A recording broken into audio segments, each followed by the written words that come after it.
তো আজকে বড় ভাইয়ের হয়ে ব্লগ করে দিচ্ছি আমি, কারণ বড় ভাই খুব ক্লান্ত। বড় ভাই গেছিল দুপুরবেলা হাটে হাঁস বেচতে। তো বড় ভাই 3,000 টাকার হাঁস বেচছে। চীনা হাঁস না ভাই? চীনা হাঁস 3,000 টাকার। তো টাকার গরমেই বড় ভাই ক্লান্ত আজকে। আর এদিকে আমার এই মাহফুজ ছোট ভাই আবদার করলো নেপাল দিকে যাবি। তো বড় ভাই আবদারটা না রেখে পারলো না, কিন্তু ব্লগ করার নাকি বড় ভাই শক্তি নাই। তাই বড় ভাই আমি ব্লগটা করে দিচ্ছি। তো বড় ভাই হাই দাও, মাহফুজ দাও। তারপর আমরা চলে আসছি নেপাল দিঘি। সামনে নেপাল দিঘি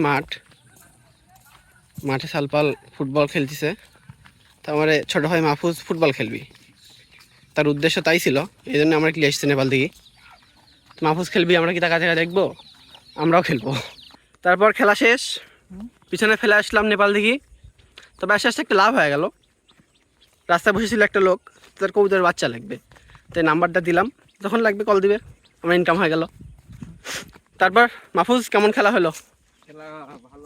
ঘুরো, এদিক ঘুরো। ভালো হয়নি?